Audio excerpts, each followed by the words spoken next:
Hello welcome to competitive exams library YouTube channel. మనకి RPF SI జాబ్కి సంబంధించిన answer sheets అనేవి రావడం జరిగింది. మీరు ఆర్పిఎఫ్ ఎస్ఐ వెబ్సైట్లో పైన వ్యూ ఆన్సర్ షీట్ అనే దాని మీద క్లిక్ చేస్తే ఈ విధంగా మీకు 4 గ్రూప్స్ కూడా ఓపెన్ అవ్వడం జరుగుతుంది. ఏబిసిడి గ్రూప్స్ అనేవి. ఈ అండ్ ఎఫ్ గ్రూప్కి సంబంధించిన రిజల్ట్స్ అనేవి ఆల్రెడీ నేను ఇవ్వడం జరిగింది. ఎవరన్నా చెక్ చేసుకోకపోతే ఒకసారి రిజల్ట్ చెక్ చేసుకోండి. సో ఈ అండ్ ఎఫ్ గ్రూప్కి సంబంధించిన ఆన్సర్ షీట్స్ అనేవి ఆల్రెడీ ప్రీవియస్ మంత్లోనే వాళ్ళు పెడతాం జరిగింది. సో ఇప్పుడు మీరు వాటిని చెక్ చేసుకోవడానికి అవకాశం లేదు. కేవలం ఏబిసిడి గ్రూప్స్ వాళ్ళు మాత్రమే ఆన్సర్ షీట్స్ అనేవి చెక్ చేసుకోగలరు.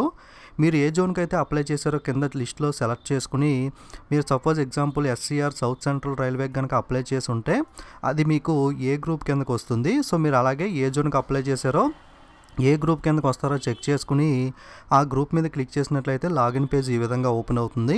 ఇక్కడ మీ యొక్క రోల్ నెంబర్, అలాగే date of birth, date of examination, అలాగే మీకు morning shift, afternoon shift, batch అనేది సెలెక్ట్ చేసుకుని కింద క్యాప్చా ఎంటర్ చేసి సబ్మిట్ చేసినట్లయితే మీ యొక్క ఆన్సర్ షీట్ క్వశ్చన్ పేపర్ అనేది ఓపెన్ అవ్వడం జరుగుతుంది.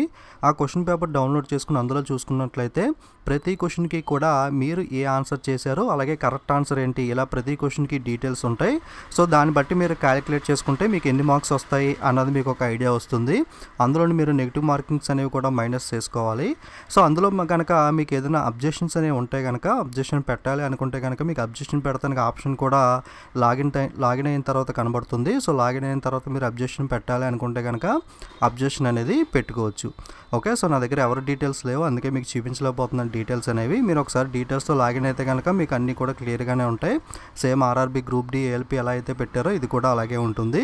సో ఆ విధంగా మీరు క్వశ్చన్ పేపర్ చెక్ చేసుకుని ఏదైనా అబ్జెక్షన్ ఉంటే కనుక పెట్టుకోవచ్చు. ఓకే, సో మీ ఫ్రెండ్స్ అందరికీ కూడా ఇన్ఫర్మేషన్ షేర్ చేయండి. వీడియో షేర్ చేస్తే వాళ్ళకి కూడా డీటెయిల్స్ అనేవి తెలుస్తాయి. Okay, don't forget to subscribe and share. Thank you.